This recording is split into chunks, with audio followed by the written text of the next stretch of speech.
आज हम अयोध्या सिंह उपाध्याय हरिओद की महाकाव्य प्रिय प्रवास के षष्ठ सर्ग में से अर्थात छठे सर्ग में से पद संख्या 1 से लेकर के 4 तक सप्रसंग व्याख्या का अध्ययन करेंगे। तो प्रथम पद इस प्रकार से है। धीरे धीरे दिन गत हुआ पद्मिनी नाथ डूबे, दोषा आई फिर गत हुई दूसरा वार आया। यों ही बीती विपुल घड़ियाँ ओ कई बार बीते, कोई आया ना मधुपुर से ओ न गोपाल आए। तो इस पद का जो प्रसंग है वह इस तरह से है। यह जो अवतरण है यह अयोध्या सिंह उपाध्याय द्वारा रचित प्रिय प्रवास महाकाव्य के षष्ठ सर्ग से उद्धृत है या छठे सर्ग से लिया गया है। इस पद के अंतर्गत हरिओद जी ने उस कथा का वर्णन किया है कि जब श्री कृष्ण और बलराम दोनों ब्रज छोड़कर के मथुरा चले जाते हैं और उनके मथुरा चले जाने के बाद जो ब्रजवासी हैं, जो ब्रज के लोग हैं, वे श्री कृष्ण के विरह में, उनके वियोग से उनकी जो दशा हो जाती है कि वो दुखी हो जाते हैं, वियोग से कितने व्याकुल हो जाते हैं, उनकी इस व्याकुलता का, उनकी इस वियोगावस्था का इस पद के अंतर्गत वर्णन किया गया है। तो हरिओद जी वर्णन करते हुए कहते हैं कि धीरे धीरे दिन गत हुआ पद्मिनी नाथ डूबे। पद्मिनी नाथ यहाँ पे सूर्य का पर्याय है और गत का अर्थ होता है बीतना या व्यतीत होना। दोषा आई फिर गत हुई दूसरा वार आया। दोषा का अर्थ रात्रि या रात से है और गत का अर्थ बीत जाना या व्यतीत हो जाना। विपुल का अर्थ है अत्यधिक। मधुपुर का अर्थ है मथुरा। इस प्रकार इस पद के अंतर्गत कवि वर्णन करते हुए कहते हैं कि धीरे धीरे दिन गत हुआ पद्मिनी नाथ डूबे, कि मथुरा चले जाने के बाद श्री कृष्ण के वियोग में ब्रज की जो दशा है या ब्रजवासियों की जो दशा है, उस दशा का वर्णन करते हुए कवि कहता है कि धीरे धीरे वहाँ पर दिन व्यतीत हो जाता है और सूर्य भी अस्त हो जाता है, अर्थात सायंकाल हो जाती है और संध्या हो जाती है और संध्या होते ही सूर्यास्त हो गया। दोषा आई फिर गत हुई, अर्थात कि फिर सूर्यास्त होने के बाद में जब रात आती है और वह भी बीत गई है, व्यतीत हो गई है और फिर दूसरा वार आया, अर्थात फिर दूसरा दिन और वार आ जाता है। इस प्रकार यूं ही बीती विपुल घड़ियाँ ओ कई बार बीते, कि इसी प्रकार की भी प्रभात होता है, संध्या होती है, सूर्यास्त होता है, फिर रात्रि आती है, फिर दिन आता है। इसी तरह से उनके रात दिन व्यतीत होते चले जाते हैं। तो इस प्रकार अनेक घड़ियाँ बीतती चली जाती हैं, व्यतीत हो जाती हैं, अर्थात बहुत समय बीत गया तथा कई बार एवं दिन व्यतीत हुए, लेकिन मथुरा से कोई नहीं आया, कि कोई आया न मधुपुर से और न गोपाल आए। तो कि इस प्रकार से मथुरा से श्री कृष्ण और बलराम का कोई संदेश वाहक नहीं आया और ना ही स्वयं श्री कृष्ण ही वहाँ से आए हैं। तो इस प्रकार से ना श्री कृष्ण आए हैं और ना ही उनका कोई संदेश या कोई संदेश वाहक आया है। तो यहाँ पर ब्रजवासियों के जो दिन रात किस तरह से उनकी श्री कृष्ण के वियोग में व्यतीत होते हैं, किस तरह से वो व्याकुलता से, इतनी अत्यधिक व्याकुलता से भरी हुई घड़ियों को वह बिता रहे हैं, व्यतीत कर रहे हैं। तो यहाँ पे उन ब्रजवासियों की व्यथा का, उनके वियोगावस्था का वर्णन किया गया है। तो यहाँ पे इस पद के अंतर्गत इसकी जो विशेषताएं हैं वह इस प्रकार हैं कि इसमें श्री कृष्ण के मथुरा चले जाने से ब्रजवासियों की जो विरह व्यथा है, विरहावस्था है, उसका प्रारंभ होने की जो व्यंजना की गई है वह बहुत ही सुंदर की गई है, कि किस तरह से उनके दिन रात बीतते हैं, किस तरह से वह अपनी व्यथा से भरी हुई विपुल घड़ियों को बिता रहे हैं और ब्रजवासी किस तरह से श्री कृष्ण के वियोग में दुखी हैं, पीड़ित हैं। इस पद की जो शब्दावली है वह तत्सम प्रधान है। जैसे शब्द आए हैं पद्मिनी नाथ, दोषा, विपुल, मधुपुर आदि, ये तत्सम शब्दों के अंतर्गत आते हैं। और इस पद के अंतर्गत मंदाक्रांता छंद का वर्णन किया गया है। तो मंदाक्रांता छंद की गति यति यहाँ पे उचित है और इसमें अनुप्रास और पुनरुक्ति प्रकाश अलंकार का वर्णन किया गया है। तो धीरे धीरे जो शब्द आया है, यहाँ धीरे धीरे शब्द में पुनरुक्ति प्रकाश अलंकार का वर्णन किया गया है। मंदाक्रांता छंद वहाँ होता है जब यह एक समवर्ण छंद है। इसके 4 चरण होते हैं और 4 चरणों में से प्रत्येक में 17 वर्ण होते हैं। तो प्रत्येक चरण में मगण, भगण, नगण, तगण, तगण और अंत में 2 गुरु वर्ण होते हैं। तो यति अर्थात को जो विराम आता है वह 4, 6 और 7 वर्णों पर यति होती है। तो मंद मंद गति होने से इस छंद को मंदाक्रांता छंद नाम दिया गया है। तो इस प्रकार से हम देख सकते हैं कि जो इसकी जो पहली पंक्ति है धीरे धीरे अर्थात ये 4 वर्ण हैं। फिर इसमें विराम आ जाता है, दिनगत हुआ, दिन गत हुआ, ये 6 वर्ण हैं। फिर पद्मिनी नाथ डूबे, ये 7 वर्ण हैं। इस तरह से प्रत्येक चरण में 4, 6 और 7 वर्णों पे यति आता है। तो इस प्रकार से इसकी इन चारों पंक्तियों, चारों चरणों के जो अंत में जो वर्ण है वे 2 गुरु वर्ण होते हैं। जैसे डूबे, आया, बीते और आए। तो इन चारों चरणों के जो अंत वाले जो वर्ण हैं वो दोनों गुरु गुरु वर्ण आए हैं। तो इस प्रकार से मंदाक्रांता छंद का यहाँ पे उचित वर्णन किया गया है। अगला जो पद है, ज्यों ज्यों जाते दिवस चित्त का क्लेश था वृद्धि पाता, उत्कंठा थी अधिक बढ़ती व्यग्रता थी सताती, होती आके उदय उर में घोर उद्विग्नताएं, देखे जाते सकल ब्रज के लोग उद्भ्रांत से थे।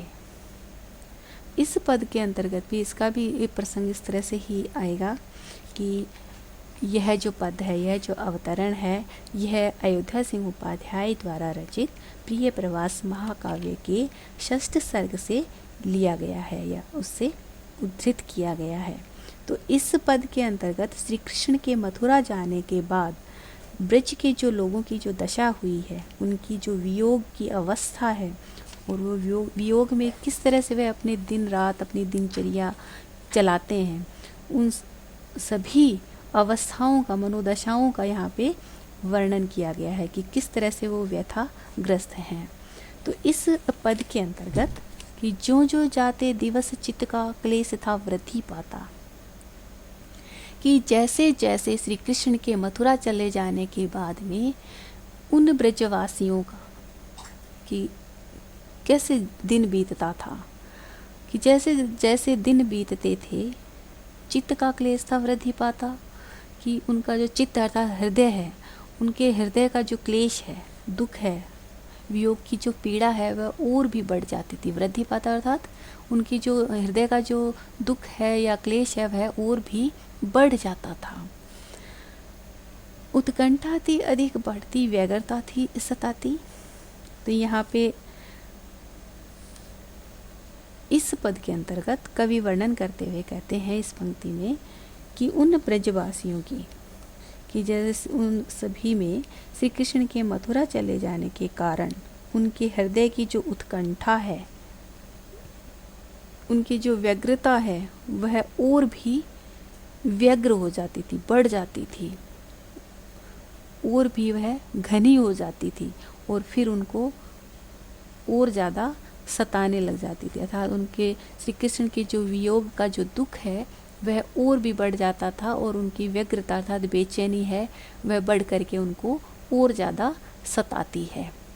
होती आके उदय उर में घोर उद्विग्नताएं।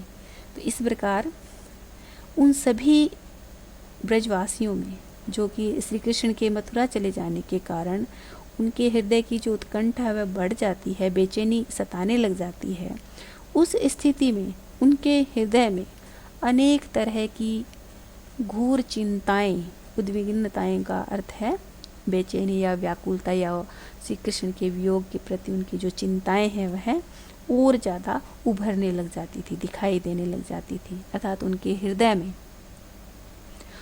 और भी घोर चिंताएं उठने लग जाती थी कि भी श्री कृष्ण वहाँ यहाँ से जब से गए हैं वहाँ तब से कोई संदेश नहीं आया है, वो वहाँ पे कैसे हैं, क्या कर रहे हैं, कोई संदेश वाहक भी नहीं आया, स्वयं भी नहीं आए। तो देखे जाते सकल ब्रज के लोग उद्भ्रांत से थे। तो इसलिए वह चिंताएं कर करके समस्त, सकल का अर्थ समस्त ब्रजवासी,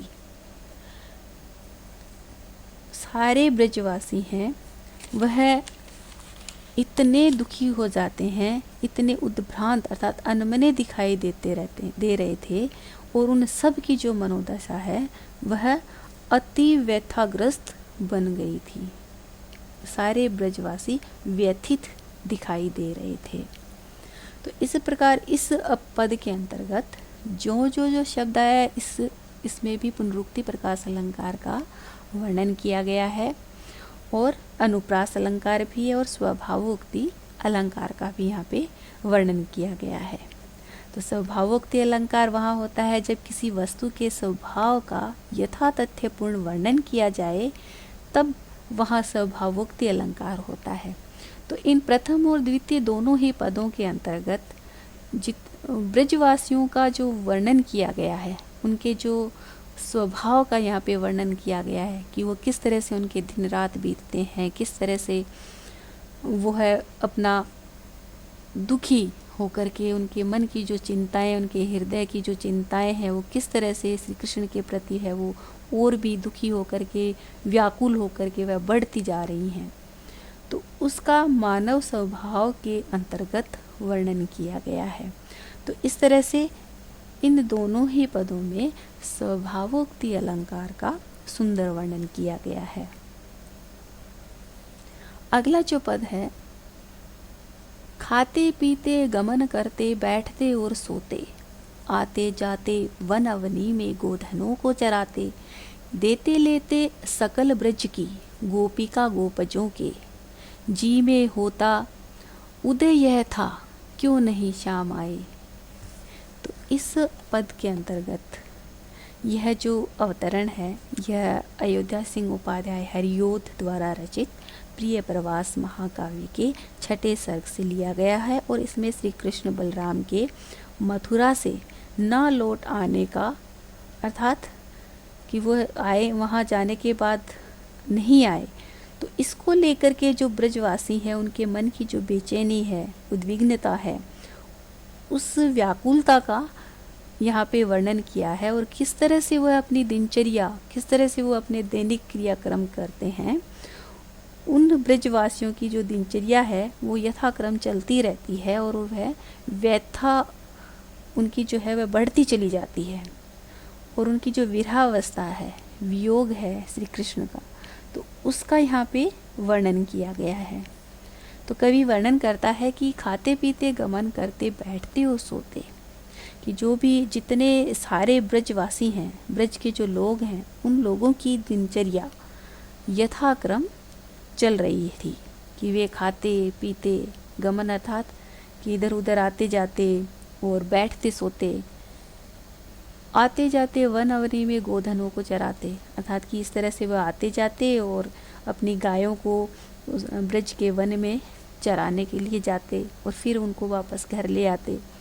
तो सारे ब्रज की जो गोपियां हैं, अर्थात देते लेते सकल ब्रज की गोपिका गोपजों के, सारे ब्रज की जो गोपियां हैं वह जो गोपी बालक हैं, उन गोप बालकों को मनवांछित वस्तुएं देती और लेती रहती थी, अर्थात कि उनकी जो दैनिक क्रियाक्रम था वह अपने यथाक्रम से चलता रहता था।